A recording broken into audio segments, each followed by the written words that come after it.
This is Jonathan Agnew here for Pro Boxing Fans. Delighted to be joined by Matchroom's CEO, Frank Smith. When we talk about success stories, I think obviously the first name that comes to mind is Anthony Joshua. How proud have you been? Hasn't done bad. Huh? Hasn't done bad. No, he's done all right. How would you sort of assess sort of the period you've worked with him and how he's developed over the years to the position he got to, the position he losing the belts, but then having the strength to come back as well. How do you even reflect on that sort of period? Yeah, no, look, it's unbelievable what he's done. I think we always struggle because we move at such a pace with everything that it's like, right, on to the next thing, on to the next event, on to the next night. So you don't really have much time to reflect on what the business has done, what you've done, and what the fighters have done.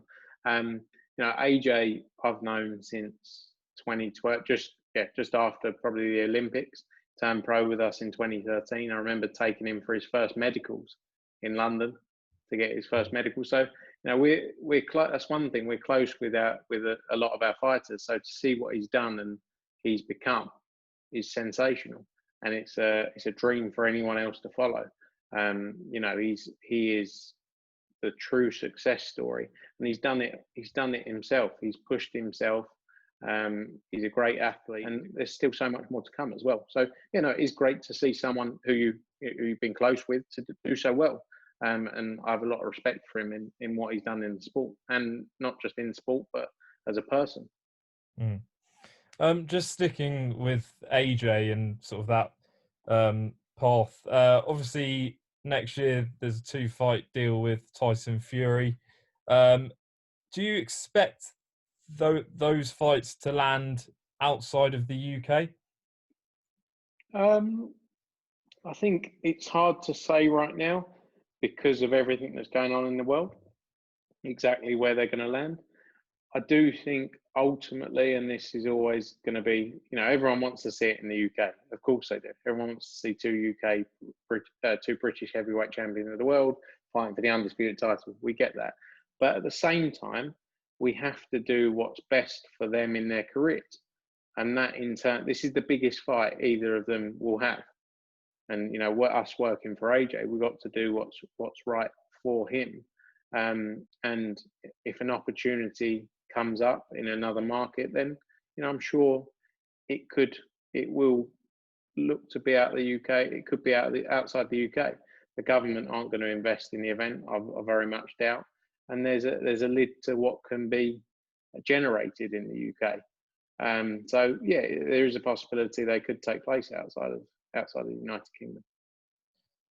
And obviously, the fact that you have agreed to the purse split is what we sort of understand. Is that the biggest hurdle out the way? Do you think there'll be any? I mean, providing both get through their next fights, do you think the Alexander Usyk mandatory could take place first? I think I'm not sure that would stand in the way now. I mean, there's a lot of conversations going on. I think the aim is to try and get Joshua and Fury on. And Usyk obviously had a great win against Derek Chisora, so there'll be talks going on there as well about what the plan is for him. But on the Fury side, there's still a lot of work that needs to be done. Ultimately we've agreed, or the plan is there as to what the financial terms look like. But I wish a contract was literally one page and that's all you had to deal with. But there's still a lot of work to be done. I'm sure we will get there with everyone being sensible. Yeah. Just picking up on a couple of comments that Deontay Wilder made recently. I'm sure you would have seen like everyone is in breaking his silence, accusing Tyson Fury of glove tampering, etc. One key thing that he wrote in his Instagram post was that he said that he chose the Tyson Fury fight instead of the Anthony Joshua fight, where he was offered more money.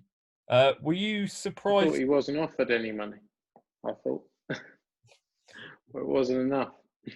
But were you surprised to see him specifically write that, considering, him saying, as you say, that he wasn't offered the right deal per se?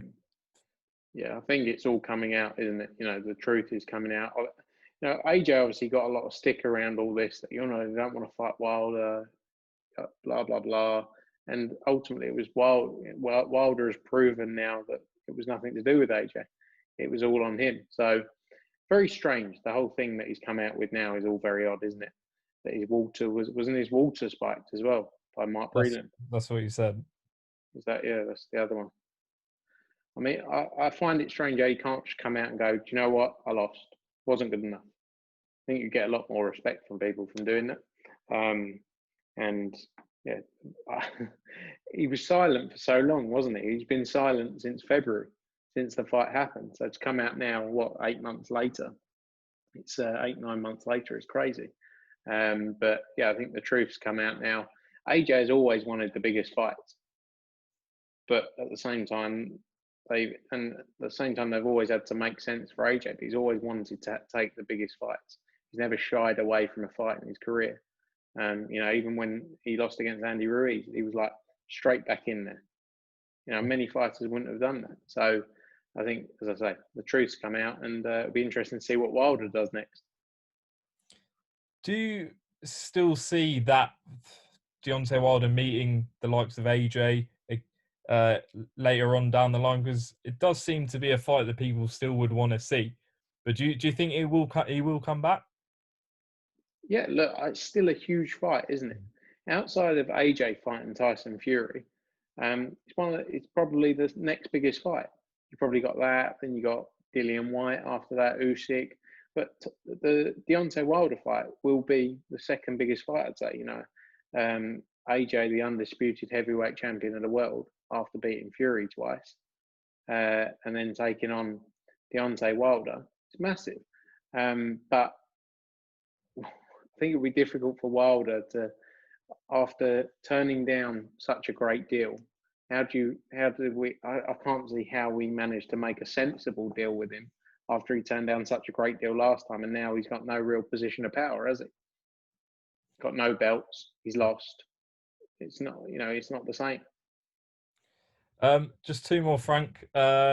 First of all, a few months ago, I think it was now, Frank Warren in Queensberry sent out a proposal to yourselves and Sky. There was going to be a meeting between Eddie and Frank. What's your thoughts on potentially doing some fights with Queensberry? Look, if it makes sense for our fighters, then I'm sure we will look at it.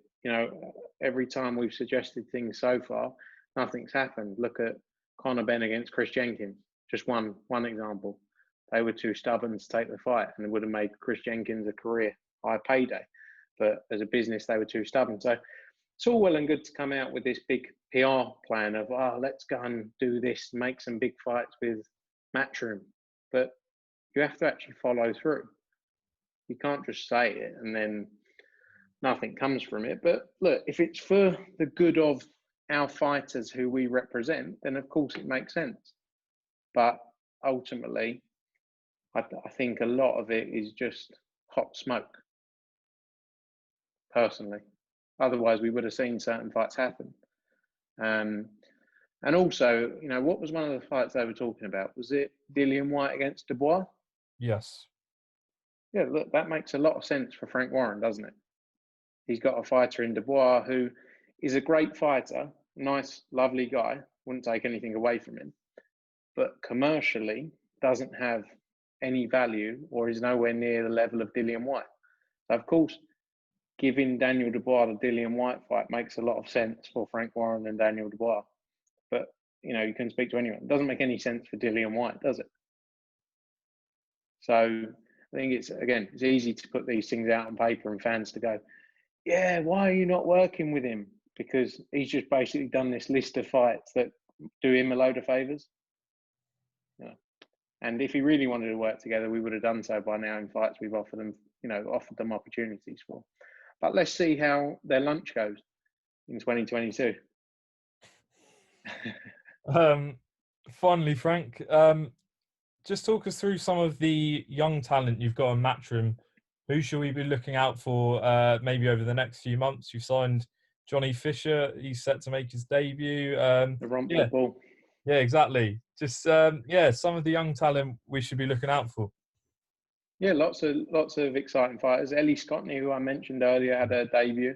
She looked really impressive. Johnny Fisher, the Rumford Bull, you said there is our heavyweight coming out of our hometown of Rumford, who we're really excited by. Um, Dalton Smith looks the part as well. I know he's had a few fights already, but he's really in that early stage of his career coming through. So very excited about him as well. And there's a number of new names we're looking at as well currently, to bring into the stable early in 2021 as well. So it's an exciting time. It's been a long period of not signing young fighters, bearing in mind what's been going on, the whole situation with COVID. It's been difficult to bring new fighters in. So something we're focusing on heavily now is who's next. You have Ramla Ali as well, made her debut a couple of weeks ago.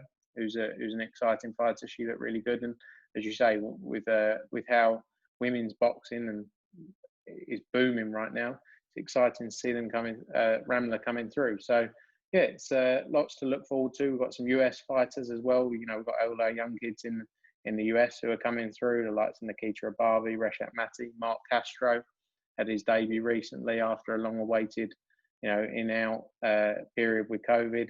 So no, lots to look forward to, and as always, we're always looking for new talent to join the team as well. And hopefully, in early 21, you'll see some new additions from us. And fingers crossed, we can see, start building the stars of tomorrow over the next 2-3 years. I'll add Raymond Ford to that list. Spoke to him Yeah, yesterday. Raymond Really Ford. good story. Yeah, sometimes it's difficult. We've so many fighters from all over the place that we've signed. So it's unfortunately I can't remember every one. You're always going to miss someone's name out, aren't you? Well, hopefully they won't watch it. No, there's lots of young talent coming through. So it's a really exciting period for us now, and we're going to continue looking, especially after we see what happens with the Tokyo Games. Because let's wait and see what happens. There's going to be a lot of the GB squad that I'm sure will be deciding what to do also. Brilliant. Frank, thanks a lot for your time. Really appreciate it. Enjoy the rest of your day, and hope you'll catch up soon. No problems at all, mate. Thanks for having me, and see you soon.